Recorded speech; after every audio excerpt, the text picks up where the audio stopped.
Bueno, son las 8:10. Queremos saludar a esta hora de la mañana al senador de Revolución Democrática por la región de Valparaíso, Juan Ignacio Latorre. ¿Cómo está, senador? Muy buenos días.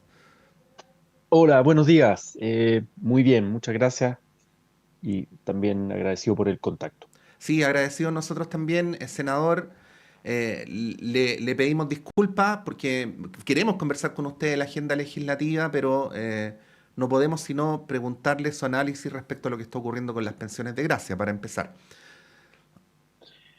Sí, bueno, es una, una polémica y un dilema interesante, ¿no? Porque, por un lado, mi opinión, ¿no? Es que este tipo de, estas pensiones, en el fondo, que para ser sincero no me gusta la forma como está diseñada la política, en qué Mm, sentido, en que depende mucho del presidente de turno. Yo preferiría, si son políticas de reparación en materia de derechos humanos, de víctimas, de personas que han sido vulneradas en sus derechos por parte de agentes del Estado, que sean políticas permanentes, que no dependan de la ley de presupuesto, que sea, digamos, algo que de alguna manera que quede en una ley, por decirlo así, de reparación más permanente, ¿no?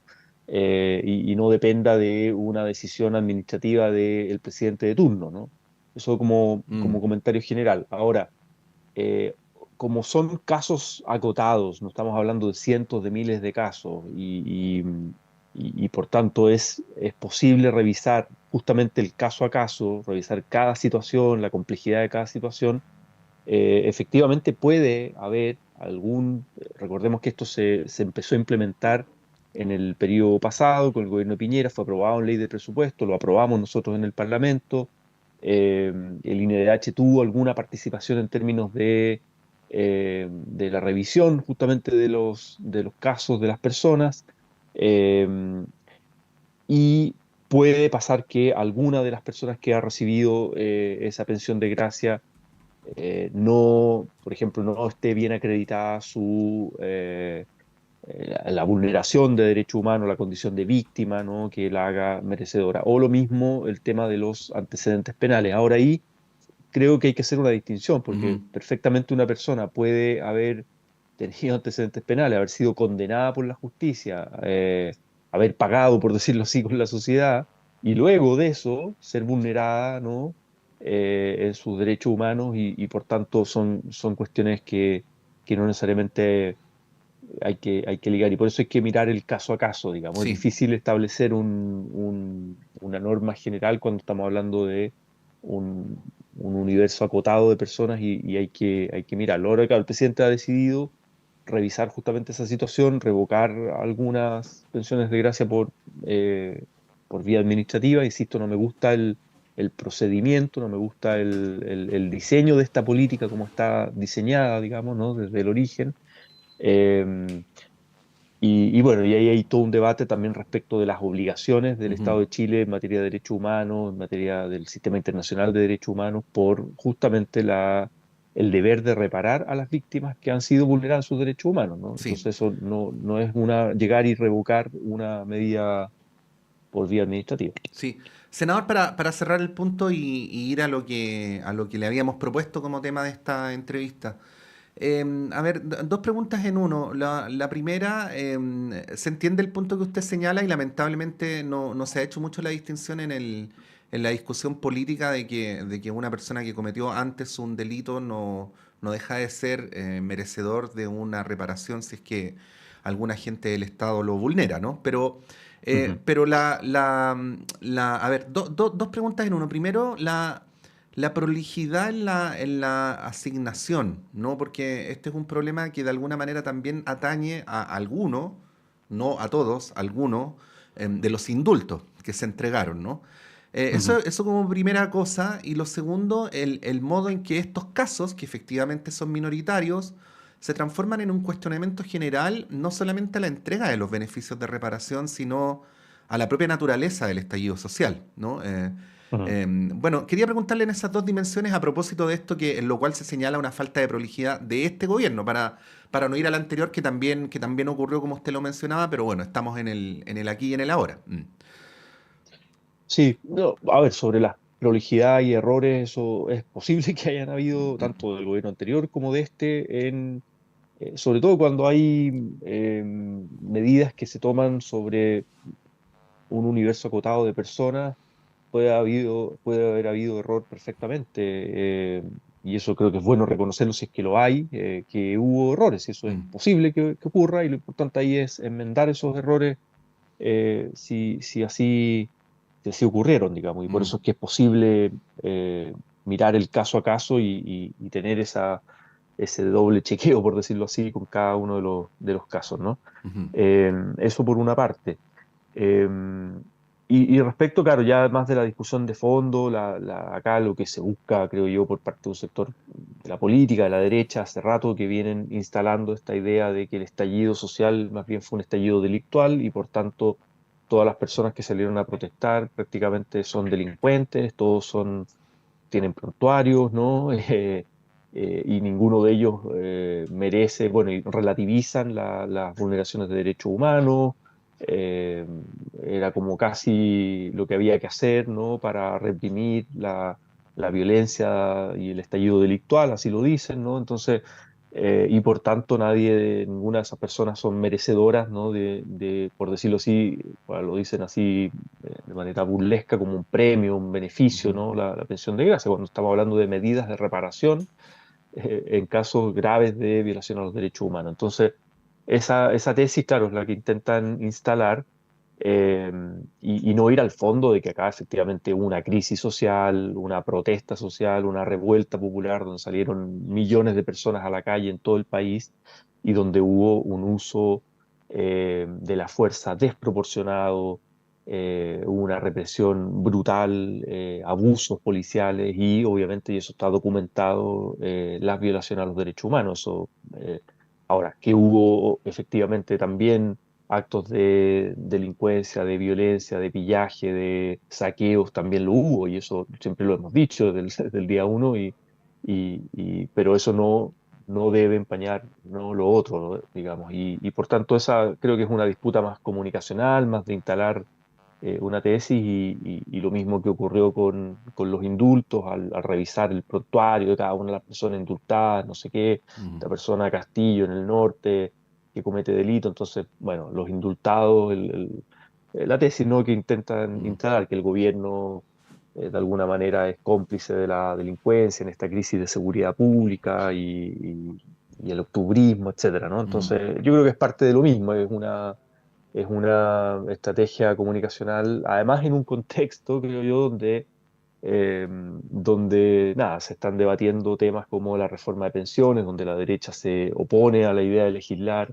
a la reforma de pensiones, está la ley corta de ISAPRE, o sea, en estos momentos, digamos, también les viene bien volver a instalar aquello como desviar la atención a propósito, por ejemplo, de las pensiones de gracia. Igual Mm, está el informe de Contraloría, obviamente, hay un sí. informe de Contraloría que hay que revisar y hacerse cargo de aquello, digamos. O sea, por más que esto haya empezado en el gobierno anterior, hoy día somos gobierno nosotros y por tanto nos toca hacernos cargo de esta situación. Estamos conversando a esta hora de la mañana con el senador Juan Ignacio Latorre. Senador, gracias por habernos contestado la primera parte y ahora vamos a lo que habíamos conversado originalmente. El tema de la agenda legislativa. Le voy a hacer dos citas y luego le doy la palabra. El senador Iván Ujú. Flores dijo ayer que la Cámara de Diputados les había entregado un proyecto de ley con cáscara de reforma de pensiones, pero que adentro no había nada, ¿no? Y lo segundo, ayer entrevistábamos acá al senador Daniel Núñez que decía que él estaba optimista, ¿no? Y yo le preguntaba, sin pretender ser irónico con él, que de dónde sacaba ese optimismo cuando la oposición iba a tener la presidencia de comisiones clave, iba a tener la mayoría en el Senado y por lo tanto iba a tener objetivamente más poder que el oficialismo para poder incidir en la agenda legislativa. ¿Cómo ve usted el escenario a partir de, bueno, ya está terminando este periodo legislativo, a partir del inicio del siguiente? Sí, a ver, yo quiero valorar como el vaso medio lleno Ujú, en términos de la aprobación de la idea de legislar, la aprobación en la Cámara de Diputados y de algunos artículos que creo son claves. Es cierto que viene un esqueleto que hay que meterle carne y viene siguiendo lo que decía Flores, ¿no? Como ya una especie de caparazón o cáscara, que creo yo no está completamente vacía, pero sí está solo un esqueleto, digamos, Ujú. ¿no? Y sobre ese esqueleto hay que trabajar. Pero es una base no menor, que tiene que ver con, primero, aprobar la idea de legislar de una reforma al sistema de pensiones. Dos, se aprobó la PGU, eh, con votos bastante transversal, la PGU, el aumento, ¿no? Sí. La idea es de 250.000 pesos, aumentar la cobertura y la manera de financiarla también, que tiene que ver con la propuesta que puso el gobierno sobre la mesa de reducir elusión y evasión tributaria y de esa manera financiar de manera permanente, digamos, la PGU a 250.000 pesos como base. Tres, se crea un seguro social que hoy día no existe en el sistema de pensiones chileno.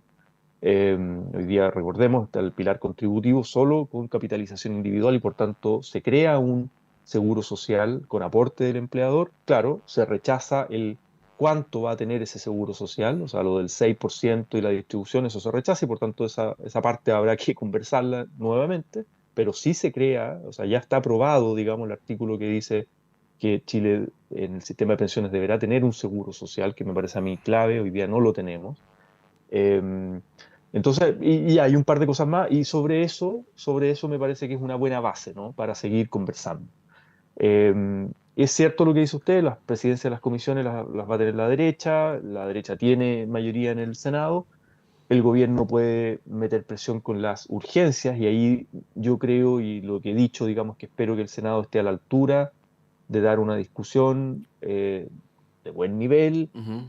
buscando acuerdos, buscando dar respuesta a la ciudadanía, porque ya llevamos demasiado tiempo en esta discusión, y la gente de alguna manera ya está agotada, ¿no? Con el sistema político que no llega a acuerdos y que esos acuerdos se traduzcan en mejoras concretas, sustantivas a sus condiciones de vida hoy y no en 40 años más. Eh, y que avancemos, ¿no? Y además con un sentido de urgencia, de hacerlo con premura, digamos, si bien una discusión compleja, etcétera, pero ya llevamos 14 meses de discusión en la Cámara y por tanto yo esperaría y ahí el gobierno puede apretar, digamos, en términos de los tiempos, para que esto salga, ojalá dentro del primer semestre, dentro de este año, para que ya se empiece a pagar la PGU este año, ¿no? Ujú. Tal vez más bien a final de año. Sí. Y ahí, hay una cosa procedimental pero pragmática. Si es que el Senado, supongamos, se pone la derecha, la oposición, se ponen en bloque, en una posición más bien negativa, ¿no? De obstrucción al proceso y votan en contra, vamos a una mixta, ¿no? Porque ya se aprobó en la Cámara de Diputados. Entonces, igual, aunque el Senado se ponga muy, muy adverso, vamos a una mixta de todas maneras y se crea la comisión mixta y ahí el gobierno puede seguir empujando el llegar a acuerdo, insisto, en todo esto en este año, ¿no? Sí. Eh, entonces, me parece a mí que hay condiciones, digamos, no sé si para estar así súper, no hay que ser ingenuo, digamos, Mm. respecto a las correlaciones de fuerza en la que estamos, pero al menos hay un piso sobre el cual avanzar y seguir conversando en el fondo. Sí. Senador, espero no ser grandilocuente, ¿ah? Pero una pregunta de carácter estratégico, histórico, si se quiere. Eh, Ustedes traían un proyecto de transformaciones estructurales, ¿no? Eso fue lo que Ujú. le ofertaron al país. Cuestión que no quiero ser pesimista, pero parece más o menos obvio que no se va a poder concretar en la medida que no hay mayorías parlamentarias, ¿no? De hecho, no sé, la ministra Vallejo hablaba de avanzar hacia un estado de bienestar, usted hablaba de iniciar la superación del neoliberalismo, y todo indica que ninguna de esas cosas se van a poder cumplir durante este periodo presidencial. Y teniendo en consideración que por norma o por tradición, después de las elecciones municipales empieza un poquito el declive del poder gubernamental y que este es el año donde aparentemente se pueden terminar de concretar cosas. ¿Cómo debería, desde su punto de vista, el gobierno y el oficialismo plantearse un año como este, teniendo en consideración que hay una distancia entre lo que se quería hacer y lo que aparentemente se puede hacer? Mm.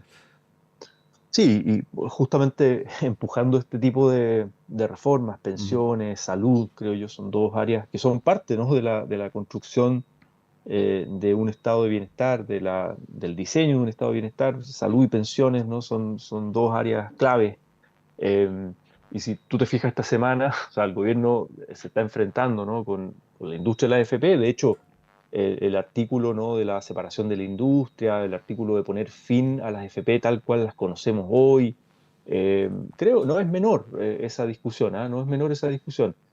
Es cierto que nosotros, y yo quisiera una transformación mucho más radical, mucho más profunda, sobre todo de estas herencias de la dictadura, ¿no? Las FP, las ISAPRE, eh, que le estamos haciendo pagar una deuda de $1.000 millones, digamos, no por capricho nuestro, sino por un cumplimiento de la Corte Suprema, pero en el fondo estamos empujados a que las ISAPRES paguen esa deuda de $1.000 millones de dólares con sus afiliados, y lo mismo las AFP, que fueron creadas en dictadura. O sea, yo quisiera una transformación más radical.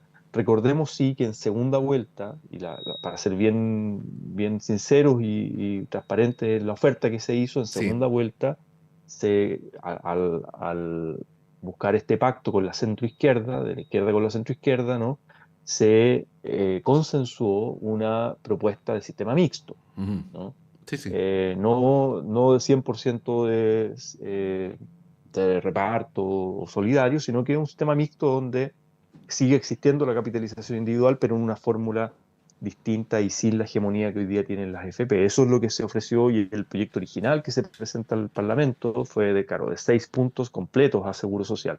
Es Sí. cierto que no tenemos los votos para aquello, pero si logramos avanzar en ya crear el Seguro Social y comenzar en el fondo a cotizar con el aporte de los empleadores, con una lógica de seguridad social que mejore las pensiones hoy, y hacer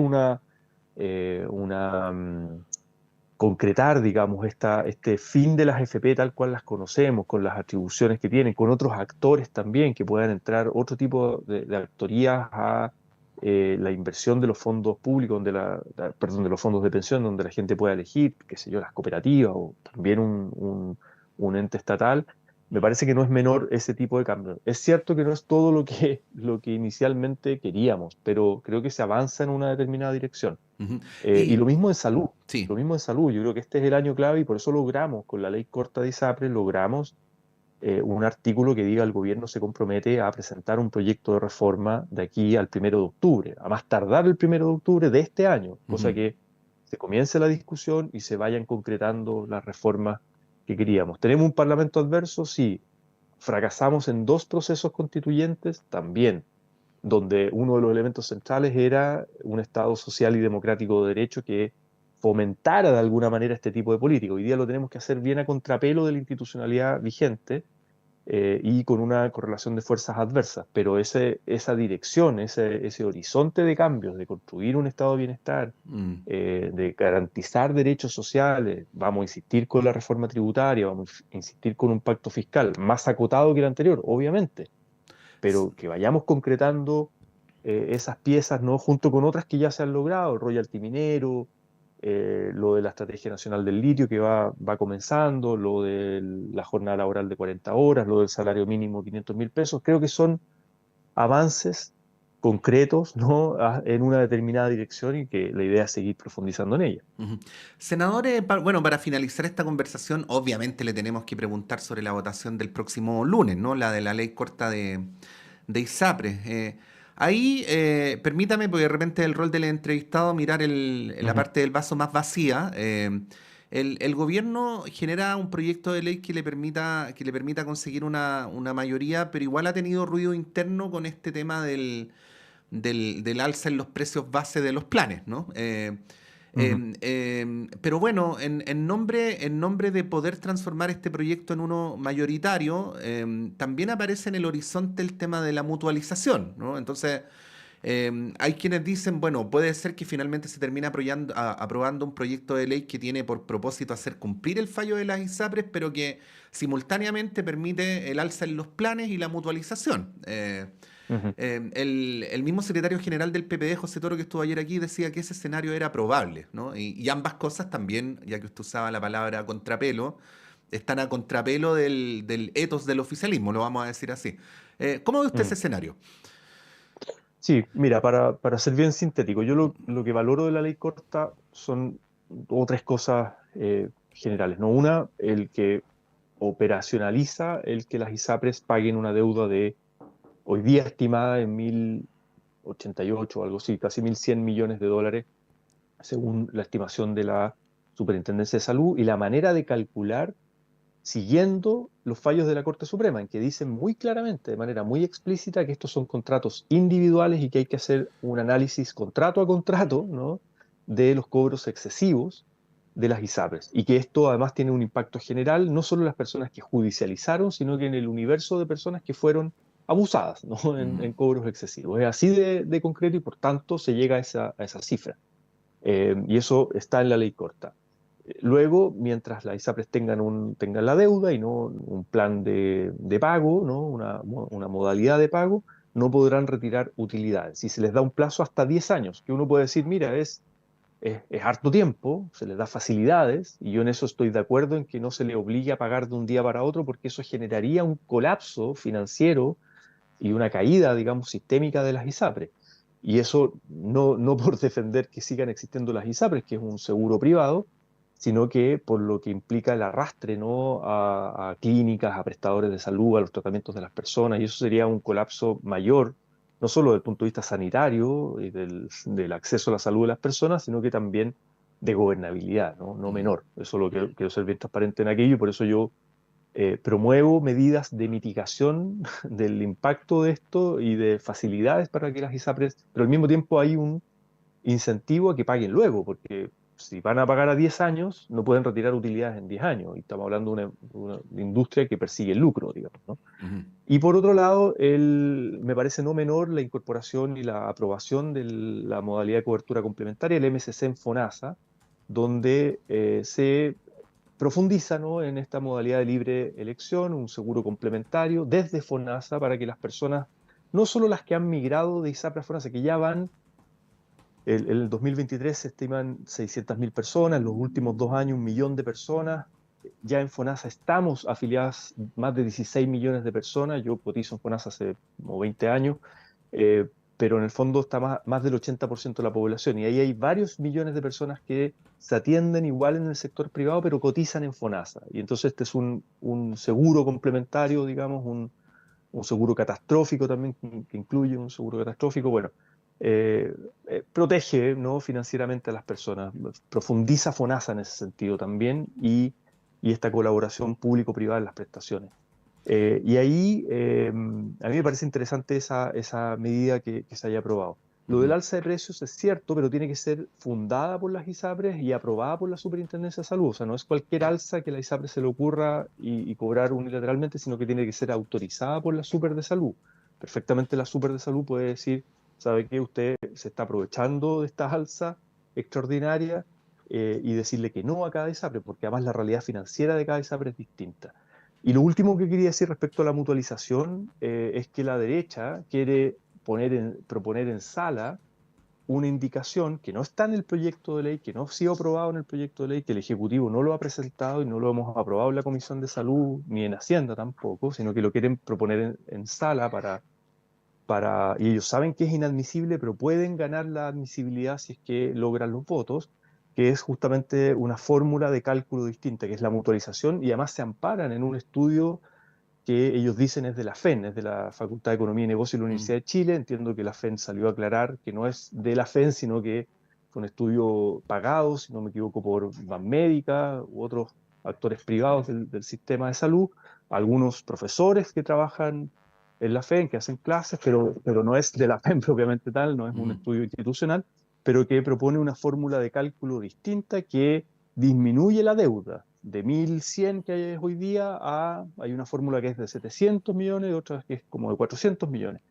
Y eso para muchos de nosotros y también para el gobierno, lo dijo claramente el ministro de Justicia en la Comisión de Salud, eso incumple el fallo de la Corte Suprema y por tanto es inadmisible. Ujú. Si la derecha gana ese punto de admisibilidad en sala, nosotros vamos a hacer reserva de constitucionalidad, ya lo hemos dicho con el senador Núñez, con otros senadores, y vamos a ir al Tribunal Constitucional porque creemos que acá el Parlamento estaría aprobando una ley claramente inadmisible y que incumple un fallo de la Corte Suprema. Ujú. Entonces vamos a Ya. seguir en un litigio no menor, y además este proyecto tiene que ir a la Cámara de Diputados. Ujú. Y en la Cámara de Diputados eso se puede si es que se llegara a aprobar en el Senado con los votos de la derecha o de una mayoría que logren, yo espero que también en la Cámara de Diputados eso se rechace, digamos, ¿no? Ujú. Porque claramente sería un perdonazo a la ISAPRE de varios millones de dólares y que incumple un fallo de la Corte Suprema. Eso como para ser Sí. bien, bien sintético. Sí, y muchas gracias, senador, por adelantar el escenario del próximo lunes. Vamos a estar muy atentos. Hemos conversado con Juan Ignacio Latorre. Senador, que tenga un buen fin de semana. Muchas gracias, que tengan buen día y buen fin de semana también. Chao. Son las 8:34, breve alto y a la vuelta a nuestro panel de conversación.